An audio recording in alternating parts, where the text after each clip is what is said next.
And 4-7, 5-3, 5-0, first. All 3 rounds of 3x3. And we are about to see. Yep. We're going to see it right here.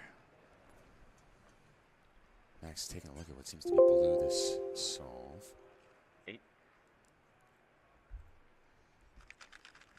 He does do blue. F in for sexy last layer. Yeah. Great start for Max. He might be the only competitor that's actually started really strong on the first solve. Right, the only other one, Kyle Santucci, in our first 2 with a 5.97, but Max currently with the best time on the first solve of 5.69. Indeed. The third best solve is 6.4. Yeah, everyone kind of dug themselves a mental and time-based hole. Timon right now. 8 seconds. Looking at yellow, looking different cross color than Max here. Does do yellow.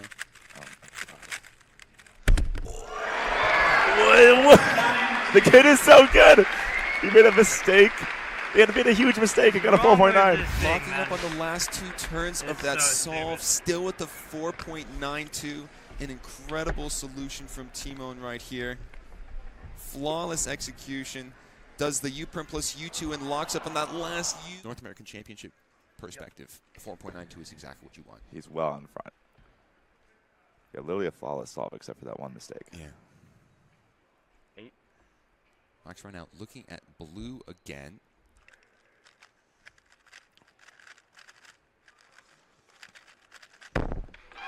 Wow. Decent solve for Max. A little bit unlucky with the wipe. I guess a wipe rim is not too bad for a diag case right there. I don't think he's very happy with that. Yeah. That means his 5.69 is a counting time. As we can see here, there's a reason why these two are the huge favorites. They have already distanced them. Also looking at the same cross color as Max, they had different ones in the first solve. Ooh.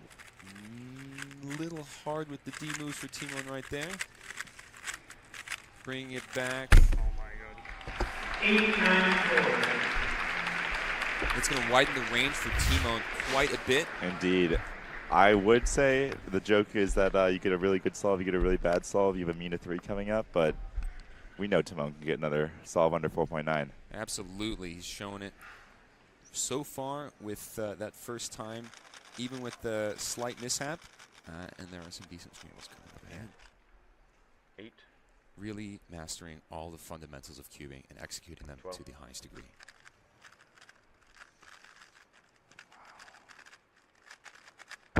Wow. A 25 or 30 second solver would be able to do, but just putting on a master class in how to do it with no pauses and more or less flawless execution.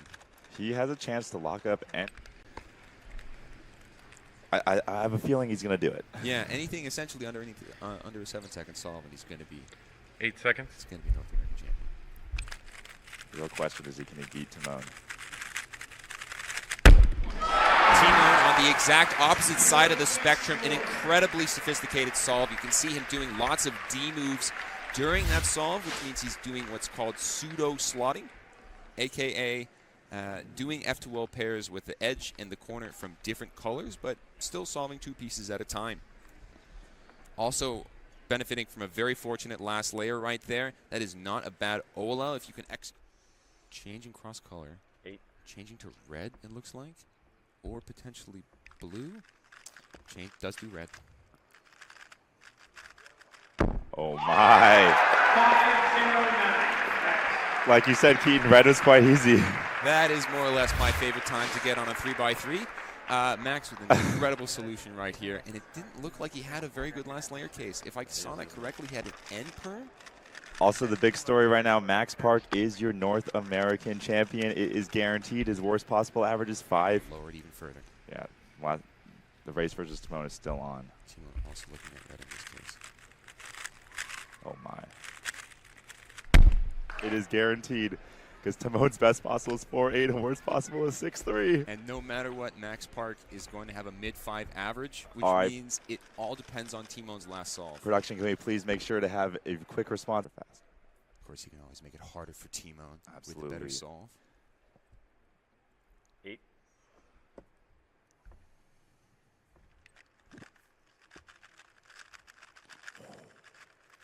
flying through this solve right now, but a little unlucky with the GC at the end. Max opting to go with the RUD out from the back. A 6.11 is still a very respectable time, and Max is going to lock up worst possible average in this case with 5.69. Indeed, his Timone only needs a 7.06 to win. That is all but guaranteed for him. He posted a YouTube video of getting like 30 major final. Anything can happen. Relative to other cubers, though, Tymon does extremely well under pressure. Oh, he yes. loves the crowd. Remember, 7.06. UD seems shaken a little bit right now. Oh, my. That's a good last layer. Oh, my. 4! The man is unstoppable. Timon Kolasinski got a 490 at North American All-Stars on Tuesday. Round of 3x3, and he's going to take home the win at North American Championships. Congratulations to Timone. Also, the average of all 4 rounds is under 5 seconds in this competition. Unbelievable. 479, 538, 502, 494. Timon has put on a master class of solving here for 3x3 over these 4 rounds. His worst time across all of these, a 6.27. Other than the 8.94. We forget about that one. You can drop the best and drop the worst here. Oh my goodness. Honestly, he took first place in all 4 rounds of 3x3. Upset Max in 4x4, upset Max in 5x5. This is, last year at Worlds, I said it was one of the most impressive competitions I've ever seen, and this might be more impressive.